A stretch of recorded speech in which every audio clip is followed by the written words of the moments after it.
The message popped onto my phone at 10:14 p.m., just as the apartment grew quiet. I was folding tiny baby clothes on the couch, rubbing my 7-month belly the way I always did when the baby kicked. My phone vibrated again.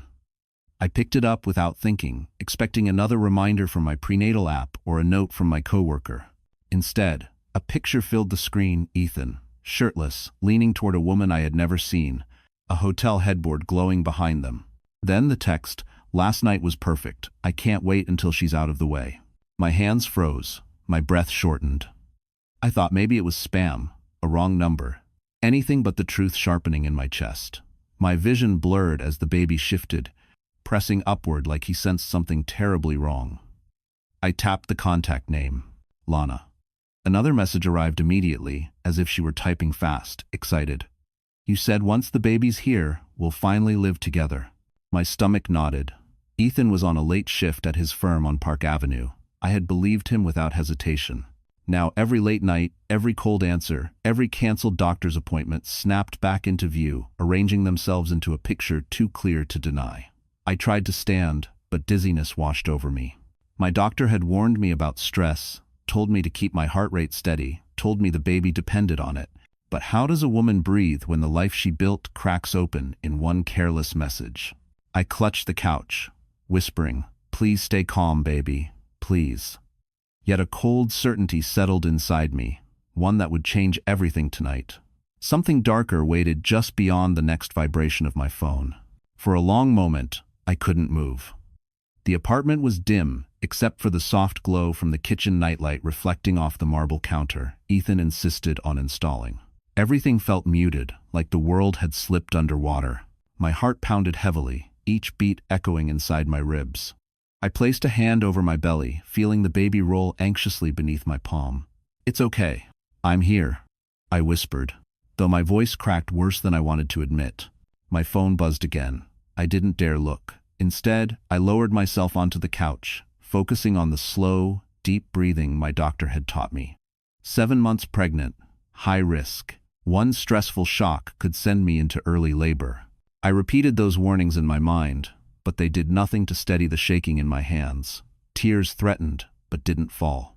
I was too stunned for that, too suspended between disbelief and something far sharper: betrayal that cut deep enough to numb. I tried replaying the evening to ground myself. I'd spent the past hour sorting baby onesies washed in lavender detergent. I'd planned to surprise Ethan by reorganizing the nursery closet. I'd even warmed up the leftover pasta he liked, so he'd have something to eat when he got home. All those small, gentle gestures suddenly felt humiliating, like I'd been acting in a play where only one person knew the script was a lie. A faint ache curled low in my abdomen. Not contractions, at least I prayed they weren't, but a tightening that came with fear pressing too hard. I shifted positions, leaning forward, breathing slowly. The room felt smaller now, the silence heavier. Even the ticking of the wall clock sounded too loud, marking seconds of a life that had just split in two. I picked up the phone again, but not to open the messages. I couldn't face more words from the woman who had slipped into my husband's world. Instead, I held the phone in my lap and listened to the hum of the refrigerator, the distant siren outside, the soft rhythm of my baby's kicks. Everything felt fragile. Me, the baby, the life we thought we had. And somewhere inside that fragile quiet, I sensed the truth. This was only the beginning of a storm neither of us was ready for.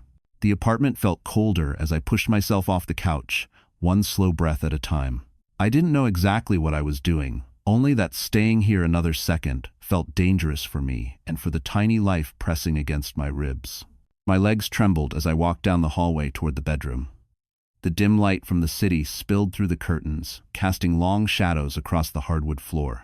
Every step felt like I was moving through someone else's life, someone else's home, someone else's marriage. I opened the closet carefully, as if afraid the quiet might shatter.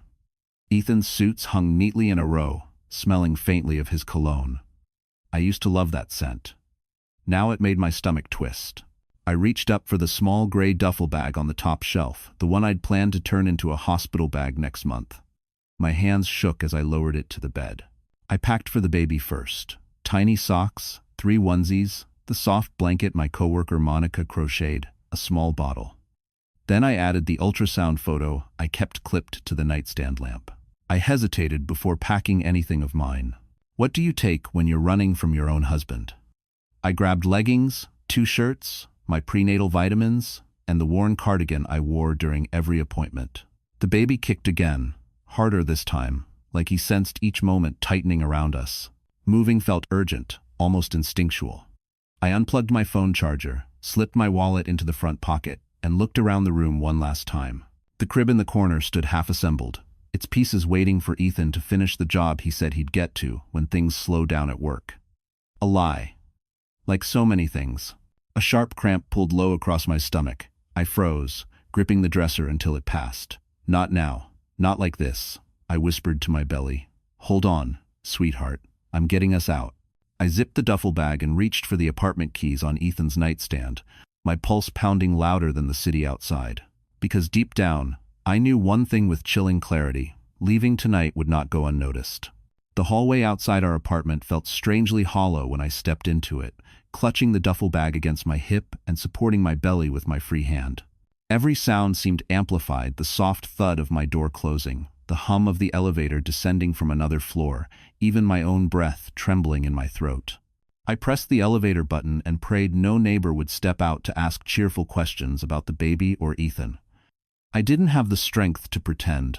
When the elevator doors opened, I stepped inside and watched the numbers fall from 12 to lobby. My reflection stared back at me in the mirrored walls, pale, eyes red, one hand protectively cupping my stomach. For a fleeting second, I wondered how many times Ethan had lied in this same elevator, leaving for late meetings that were really nights with her. The thought sent a ripple of nausea through me. Outside, the cold air stung my cheeks. The city never really slept, but tonight its noise felt distant, like the world had turned down its volume just for me. Yellow taxis lined the curb, headlights cutting through the dark. I raised a hand weakly, and one pulled over with a quick chirp of brakes. The driver, an older man with kind eyes, glanced at me through the mirror as I settled carefully into the back seat. "You okay, miss?" I hesitated.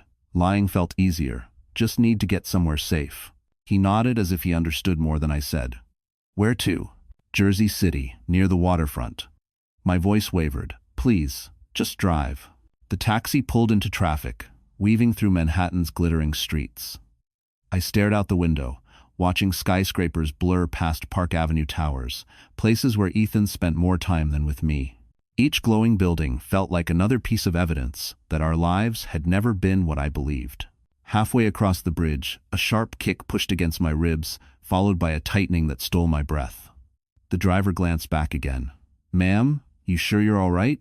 I pressed a hand to my belly, swallowing panic. "I'm fine. I just need to keep moving." But deep down, I felt the creeping sense that leaving wasn't the end of the nightmare. Something or someone would come after me sooner than I expected. By the time the taxi rolled into Jersey City, the tightness in my stomach had eased, but a dull ache lingered. I gave the driver a shaky thanks and stepped onto the sidewalk, clutching the duffel bag as if it were the only solid thing left in my life. The night air smelled faintly of the Hudson River. Colder here, sharper. I pulled my cardigan tighter around my belly and walked toward the brick apartment building where Monica lived. The lobby lights flickered overhead as I buzzed her apartment. My fingers trembled on the keypad. I hoped she wasn't asleep, hoped she wouldn't ask too many questions, hoped I wouldn't fall apart on her doorstep. The speaker crackled. "Hello? It's me," I whispered. "Hannah." There was a long pause, too long, and then the door clicked open. Upstairs, her apartment door swung wide before I reached it. Monica stood there in pajamas, hair messy, eyes widening as she took in my swollen belly, the bag, the fear I couldn't hide. "Oh my God," she breathed, stepping aside quickly. "Get in here, Hannah, what happened?" The moment I crossed her threshold, the warmth hit me, and everything I had held together on the ride over started to unravel. I set the bag down and leaned against the wall as my knees threatened to give out. Monica rushed forward, guiding me gently to the couch. "Is it the baby?" she asked, voice urgent. "No," I whispered. "It's Ethan." Her expression darkened instantly, like she'd been waiting for this. "What did he do?" I didn't have the strength to explain everything yet. Instead, I pulled out my phone and handed it to her. She read the messages silently, jaw tightening with each word. By the time she reached the picture, her hands were shaking. That son of a... She stopped herself, looked at me, then at my belly. You can't go back there. I'm not going back, I said, surprising myself with the steadiness in my voice. I can't let him anywhere near this baby tonight. Monica nodded slowly. Determination replacing shock. Then you stay here, as long as you need. For the first time all night, I felt a flicker of safety, brief, fragile. But even in that safe little room, I could sense a storm already moving in our direction. Monica draped a blanket over my shoulders, but even warmth couldn't quiet the trembling inside me. I sank into her couch, listening to the hum of her fridge and the faint traffic below. My baby shifted gently under my hand, as if reminding me to keep breathing. Monica sat beside me, waiting. Not pushing. Just being there. And somehow that unlocked memories I'd tried so hard to protect. It wasn't always like this, I murmured, staring at a crack in the ceiling. At least, I thought it wasn't. The beginning flashed across my mind, like scenes in an old movie. Ethan smiling across the bar the night we met, confident but soft-spoken. He'd bought me a cranberry soda instead of a drink because he noticed I didn't finish the wine I ordered. I'd thought that meant he paid attention, that he cared. Our wedding had been small, a rooftop in Brooklyn, with string lights swaying in the summer breeze. He'd held my hands, promised me stability, love, a future built on trust. I believed every word. My parents were already gone by then, and hearing someone vow to protect me felt like being chosen for something sacred. Then the changes came slowly, like shadows creeping over a sunny room. The late nights at work. The criticisms disguised as jokes. The way he'd take my phone for safekeeping anytime we disagreed. When I got pregnant, I thought things would improve.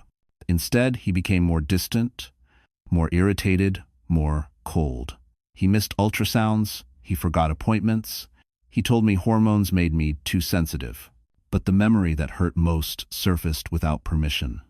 The day I told him about my previous miscarriage, long before this pregnancy. I'd cried in his arms, terrified it might happen again. He'd held me, kissed my forehead, and said, "You're safe with me." Safe. The word felt poisonous now. Monica squeezed my hand gently. "Hannah, he fooled you. That doesn't make you weak." My eyes burned, but still no tears came. "I gave him everything," I whispered. "And he gave it to someone else." The air thickened with the weight of that truth, but somewhere beneath the ache, I sensed another truth forming something far uglier, waiting to be revealed. Back in Manhattan, the clock on the microwave blinked 11:52 p.m. as Ethan stepped into the apartment, loosening his tie with one hand and checking his phone with the other. He expected to see a text from Lana, something flirtatious to keep him entertained on the ride home. Instead, he saw nothing from Lana or from me. A flicker of annoyance crossed his face. He walked into the living room, still tapping through emails, before freezing mid-step. The folded baby clothes on the couch were gone. The lamp beside the nursery door was off. The air felt wrong. He called my name once, casually, then again, louder. When silence answered back, he strode down the hallway and pushed open the bedroom door.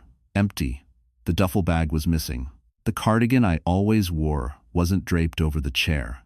Even my prenatal vitamins were gone. A coldness spread over his expression. Not worry, not fear, but irritation. Like I'd inconvenienced him.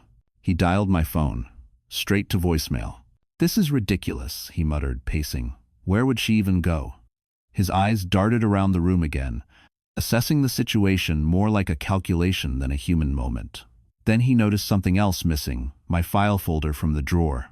The one that held my medical documents, appointment schedules, and insurance papers.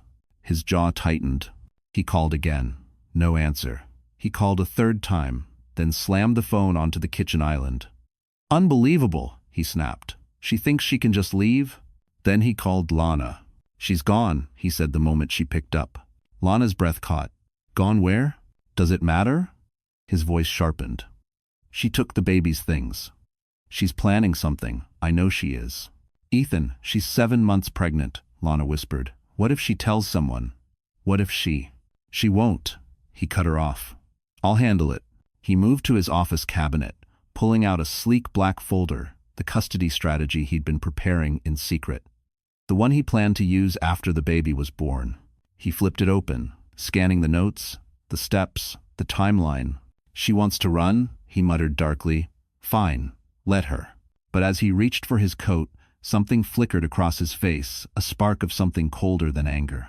He wasn't just going to find me. He was going to make sure I regretted ever leaving. Lana Pierce lay across her sleek navy sofa in her midtown apartment, scrolling through Instagram with a glass of white wine balanced on her stomach. She'd been waiting for Ethan to text her something smug, something that proved he was drifting further from his pregnant wife and closer to the future they'd whispered about in hotel rooms. Instead, her phone buzzed with a single message. She's gone. Lana bolted upright, wine sloshing over the rim. What do you mean, gone? She typed frantically. Ethan's response came quick. She took her things. Baby stuff, too. A nervous heat crawled up Lana's neck. Ethan, that's bad. Really bad. She won't get far, Ethan wrote. She doesn't have money. She doesn't have a car. She doesn't have anyone. Lana paced the living room, barefoot on the cold hardwood.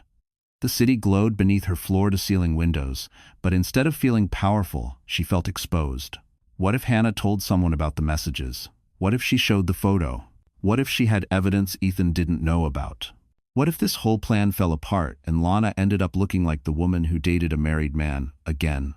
No, no, no, she muttered, gripping her hair. This can't blow back on me. She dialed Ethan immediately. He answered with a clipped, "What? You need to listen," she hissed. "She's pregnant. 7 months. If she shows anyone those messages, they'll think you're abusive. And if she's smart, she'll go to the police or a lawyer. Do you understand what that means? It means I'm dragged into it." Ethan exhaled sharply, annoyed. I said, "I'll handle it." "Handle it?"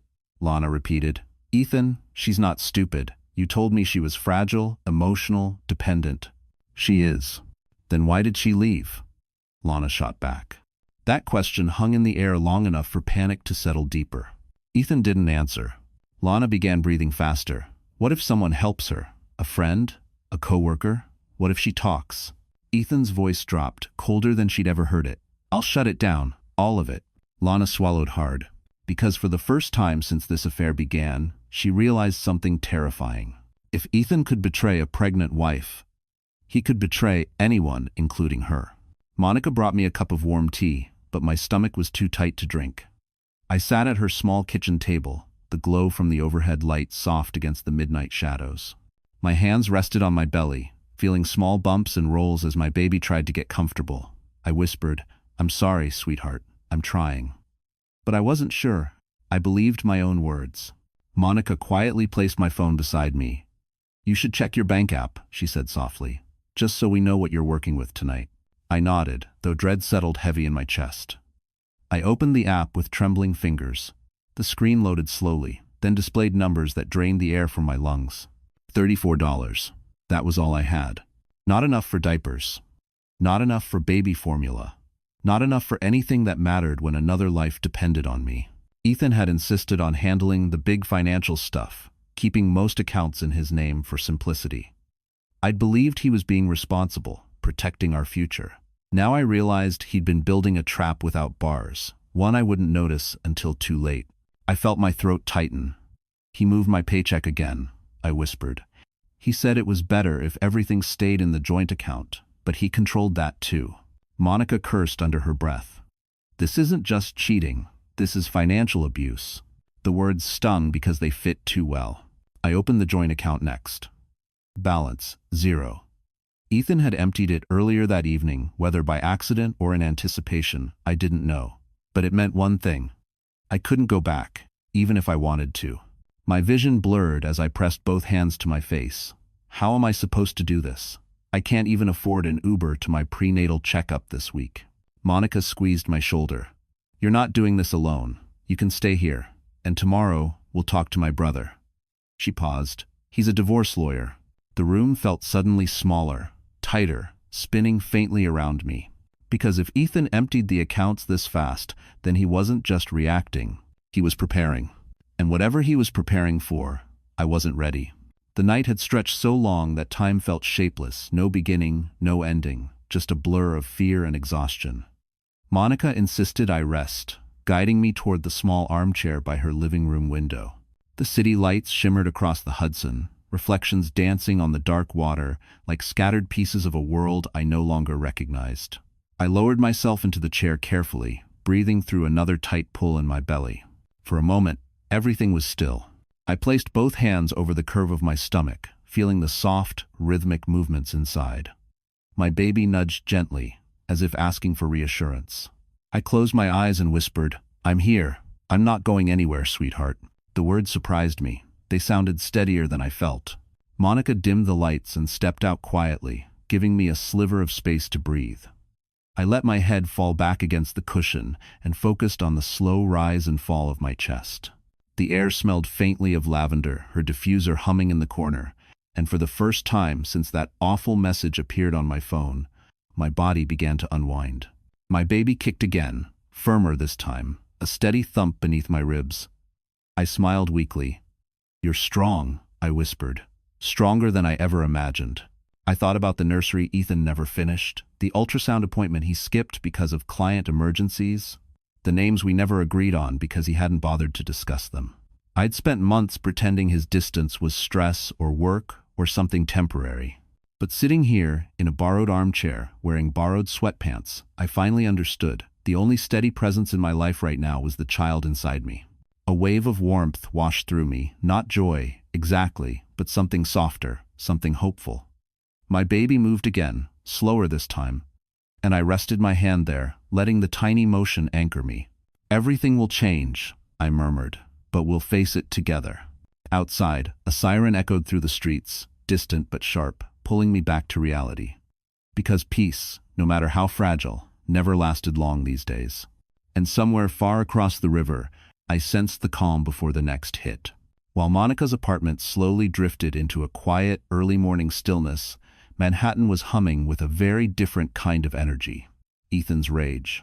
He sat in his leather office chair at home, elbows on his knees, staring at my empty side of the bed as if it were a personal insult. His mind churned, not with guilt or fear, but with calculation. At 2:07 a.m., he finally made his first move. He called me again, straight to voicemail. Then he switched tactics, lowering his voice into that smooth, practiced tone he used on anxious clients.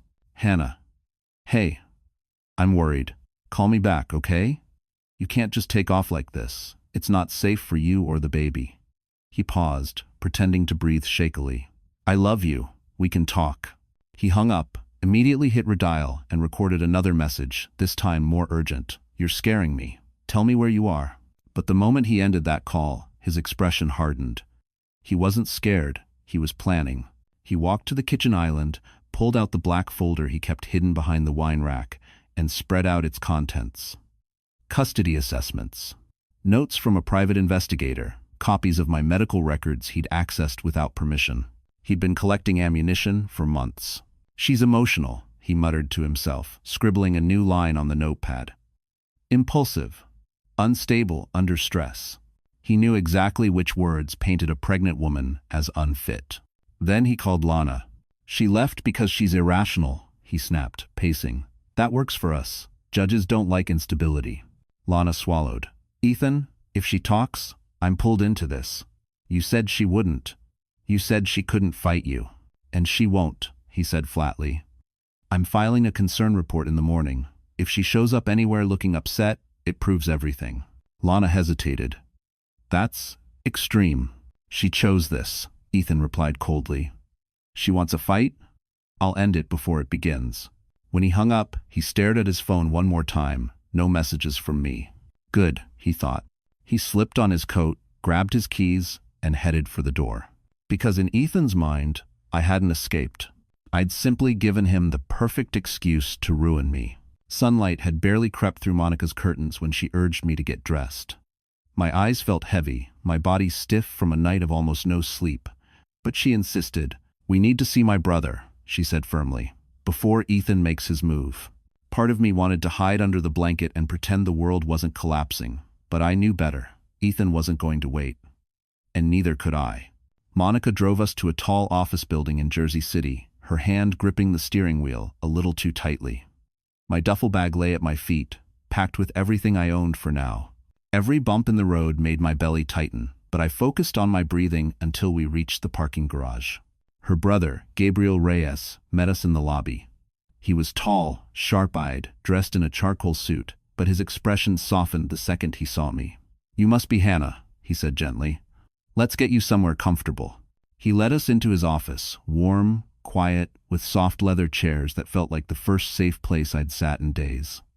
I lowered myself carefully and tried not to wince when the baby kicked hard. "Hannah," Gabriel began, folding his hands on the desk, "Monica said you left your home last night. Before we talk legal strategy, I need to know, are you physically safe?" The sincerity in his voice cracked something inside me. I nodded, swallowing the thickness in my throat. "Yes, but Ethan, he's planning something." "I know he is." I handed Gabriel my phone. He scrolled through the messages, his jaw tightening, eyes narrowing at each line. When he reached the hotel photo, he exhaled sharply. "This is more than enough to file for separation." My pulse quickened. "Will it be enough to protect my baby?" Gabriel looked up, steady and certain. "With what Ethan sent and what he's likely planning, we need to move quickly.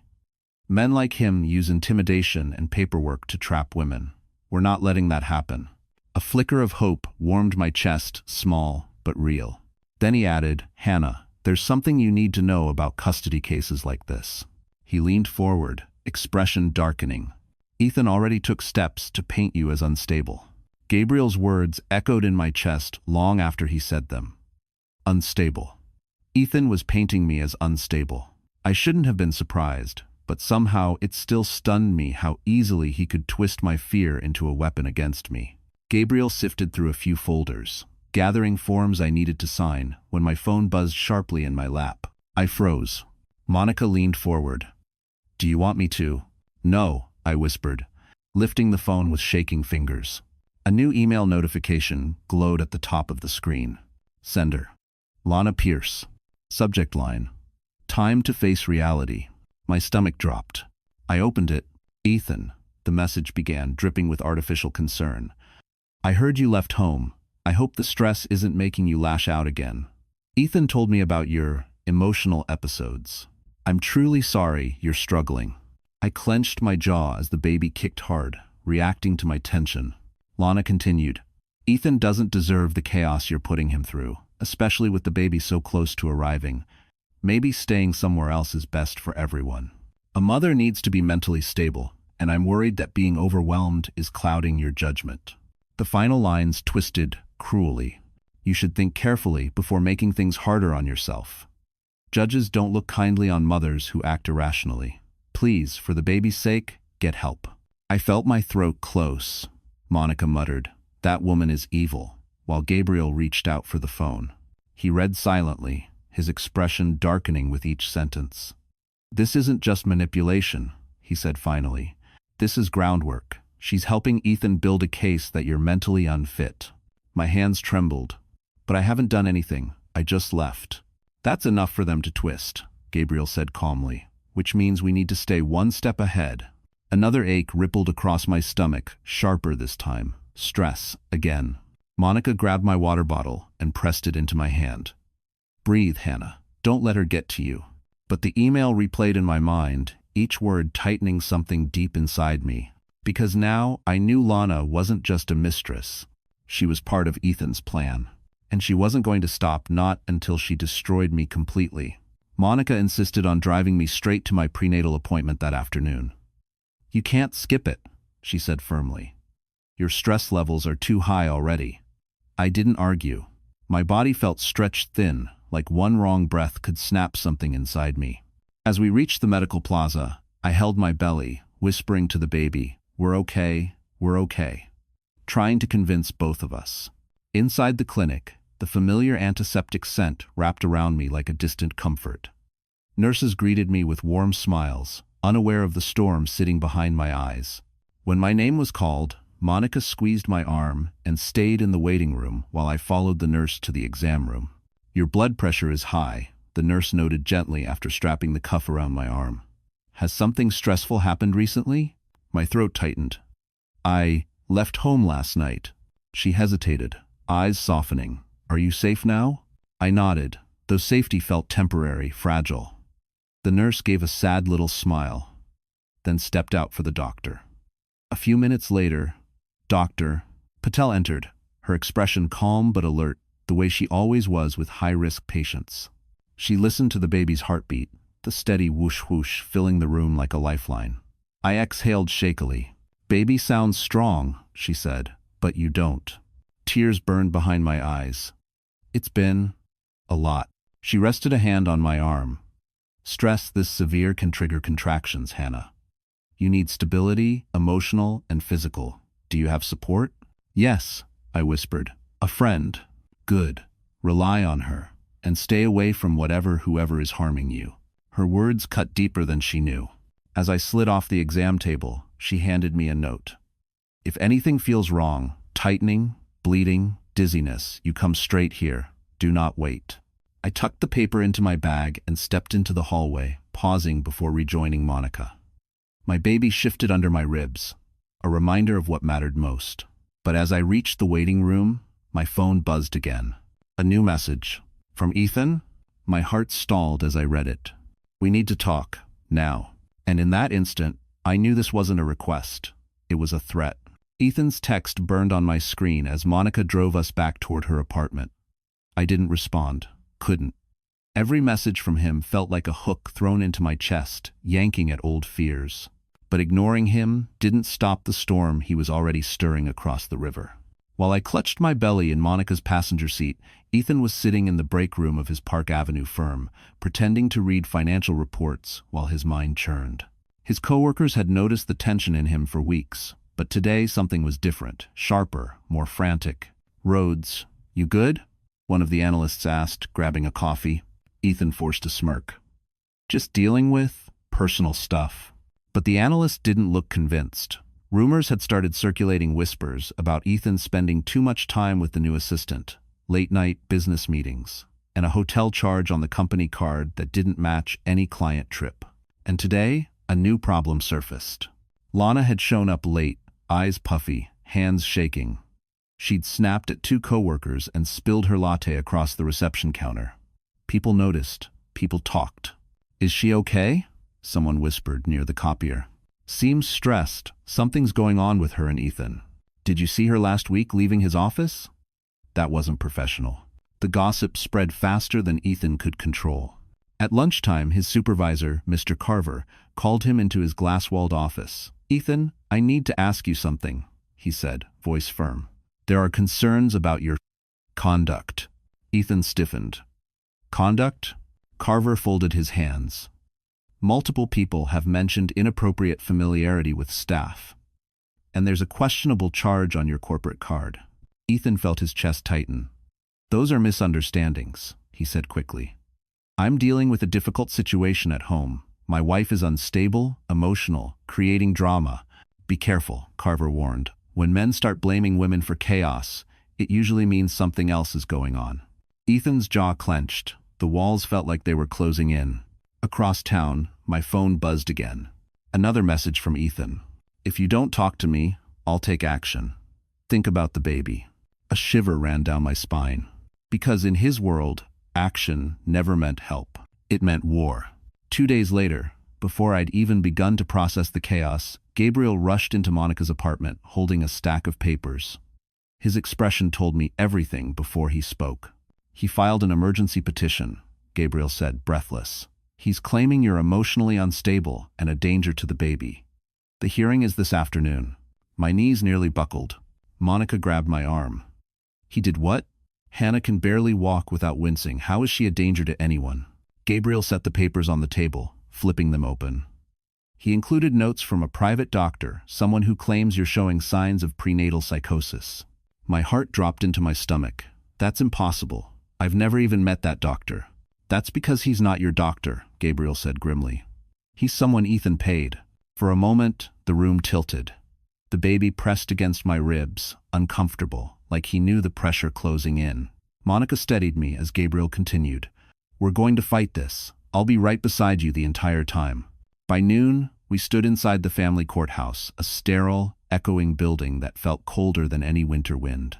My hands shook as I lowered myself into a chair beside Gabriel. My belly felt heavy, tight, like every ounce of stress was pouring straight into my child. Across the room, Ethan sat with Lana beside him. She wore a beige blazer and false confidence, pretending she belonged in a courtroom rather than a hotel room with my husband. Ethan leaned over to her, whispering something smug enough to curl her lips into a small smirk. Rage simmered beneath my ribs, but Gabriel touched my hand gently. "Stay calm. The judge will see the truth." The hearing began. Ethan stood first, feigning concern so expertly it made my stomach twist. "Your Honor, my wife fled our home suddenly. She's been erratic, overwhelmed, and I'm deeply worried for the baby." Lana dabbed at her eyes dramatically. "She sent alarming messages to Ethan," she added. "We feared for her well-being." I opened my mouth, but Gabriel squeezed my hand. "Wait." Then Gabriel stood, voice calm but sharp. "Your Honor, before this continues, we need to introduce new evidence. Evidence that shows exactly who is unstable here." Ethan's face shifted. Because he knew Gabriel wasn't bluffing. The judge studied Gabriel with a stern, expectant look. "Proceed, Mr. Reyes." Gabriel stepped forward, placing a neatly organized folder on the bench. "Your Honor, this is a series of digital communications between Mr. Rhodes and a woman who is not his wife. These messages directly contradict the narrative he is attempting to build here today." The judge lifted one brow.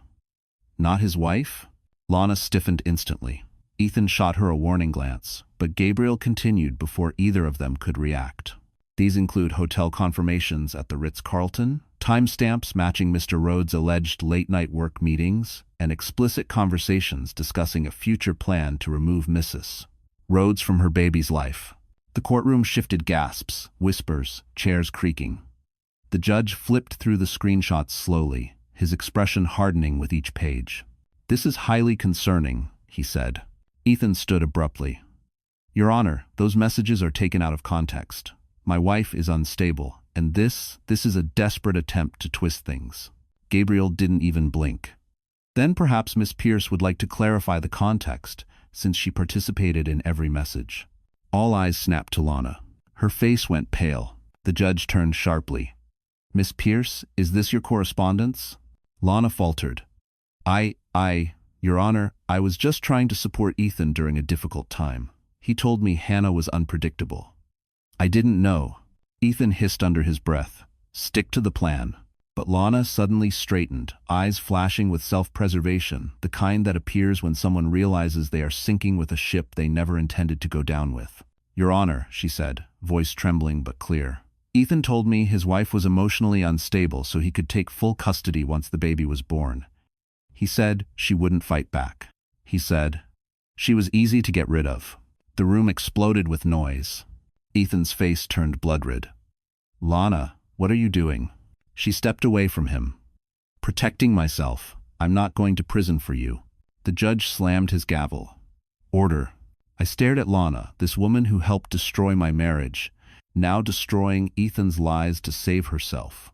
For the first time, Ethan looked genuinely afraid, because his perfect plan had just been shredded by the very person he trusted most. The judge's gavel struck again, louder this time, echoing through the courtroom until every whisper died. His expression had changed, no longer neutral, no longer patient. Now he looked at Ethan with a cold, cutting clarity that made the hairs on my arms stand up. "Mr. Rhodes," the judge said slowly, "the evidence presented suggests deliberate manipulation, infidelity, and coordinated attempts to discredit your wife during a high-risk pregnancy. This court takes such actions extremely seriously." Ethan opened his mouth, but Gabriel rose smoothly. "Your Honor, given the severity of Mr. Rhodes' conduct and the current stress inflicted on my client, we request immediate, temporary, physical, and legal custody for Mrs. Rhodes, along with a protective order preventing Mr. Rhodes from interfering during the remainder of her pregnancy." The judge nodded. "Granted." My breath caught. For a moment, I forgot how to inhale. Monica gripped my shoulder from behind, whispering, "Hannah, you did it." But it wasn't me. It was Gabriel. It was truth finally breaking through Ethan's lies. The judge continued. "Mr. Rhodes, given your attempt to misrepresent medical information and your involvement in falsified mental health claims, I am ordering a full investigation into your conduct. Until that is complete, you are not to contact your wife except through legal counsel." Ethan's face contorted anger, disbelief, maybe even fear. You can't. I can, and I have, the judge interrupted sharply. Your behavior endangers your unborn child. This court will not tolerate intimidation or coercion. For the first time since this nightmare began, I felt the weight on my chest loosen. Not gone, but lighter, breathable. The judge leaned forward. Mrs. Rhodes, I strongly encourage you to prioritize your health. We will schedule a follow-up hearing after the birth. Until then, you have full decision-making rights. A warmth bloomed behind my eyes. My baby kicked gently, almost as if he understood. As the bailiff dismissed us, Ethan lunged forward slightly, but a court officer stepped between us, blocking him. Sir, you need to leave. His glare was venomous. This isn't over. Maybe not. But for the first time, I wasn't the one on the defensive. Because now, by law and by truth, my baby and I were finally protected. 2 weeks after the court hearing, I found myself standing inside a tiny one-bedroom apartment in Brooklyn, nothing like the polished, cold luxury Ethan used to brag about. The walls were warm beige, the floors a little scratched, the windows old enough to rattle when the subway passed nearby, and somehow it felt perfect. It was mine. Every square inch. Paid for with the emergency assistance Gabriel helped me secure, and the temporary support order the judge forced Ethan to comply with. Monica had driven me to the building, carrying my duffel bag while I held onto my belly, which felt heavier each day. It's small, she said, unlocking the door. But it's safe, and it's yours. That matters more than anything. I stepped inside and inhaled the faint scent of fresh paint. A couple of Amazon boxes waited by the door, basic things I'd ordered with the little money I had. Baby wipes. A cheap lamp, prenatal vitamins, a soft gray swaddle blanket that made my heart pinch. Monica set the bag down and looked around proudly. See? Cozy. And it's not Ethan's place. That alone makes it worth gold. I laughed weak, but real. Something I hadn't done in weeks. As she left to grab groceries, I wandered slowly through the space. The living room was barely big enough for a love seat and a small table, but sunlight poured generously through the windows. I imagined sitting there, holding my baby, rocking him to sleep in peace. No tension, no watching the clock, waiting for a man who didn't care to come home. The bathroom was small but clean. The bedroom was narrow but warm. I pressed my hand to my belly. This is where I'll bring you home, I whispered. The baby responded with a soft kick, as if giving approval. For the first time in months, I felt a sense of ownership, not over an apartment, but over my life. A life that wasn't dictated by Ethan's moods or lies. A soft knock broke through my quiet thoughts. When I opened the door, Gabriel stood there in a crisp shirt, holding a bag of takeout and wearing the smallest smile. I thought you might want company, he said. My chest tightened, not with fear this time, but something softer. Because maybe, just maybe, this new beginning wasn't mine alone. Gabriel stepped into the apartment, closing the door gently behind him. The scent of warm takeout filled the small living room, and for a moment, the entire space felt softer, like the weight of the past few months loosened just a little. He set the bag on the table, glancing around with quiet approval. You've made this place feel like home already, he said. I laughed under my breath. I don't even have a couch yet. That doesn't matter, he replied. Home is safety and peace, and you have that now. We ate together at my tiny kitchen counter, balancing food containers on mismatched plates. Gabriel listened as I talked, really listened, his attention steady, his expression warm. Every time I shifted uncomfortably, he asked if I needed a pillow. When my hand lingered on my belly after a sharp kick, he waited silently until the tension eased. No assumptions, no pressure, no expectations, just presence. After dinner, he helped me unpack the Amazon boxes by the door. We unfolded the soft baby blanket, arranged diapers on a shelf, and assembled a small bassinet someone from Monica's work had donated. It took less than an hour, but it felt like building a new world one piece at a time. When we finished, I sat on the edge of the bed, rubbing circles over my belly. I don't know how I'm supposed to trust anyone again, I admitted quietly. Gabriel crouched in front of me, resting his hands on his knees. You don't have to decide that today, or tomorrow. I'm not here to replace anything. I'm here because you and your baby deserve people who choose you without conditions. My throat tightened.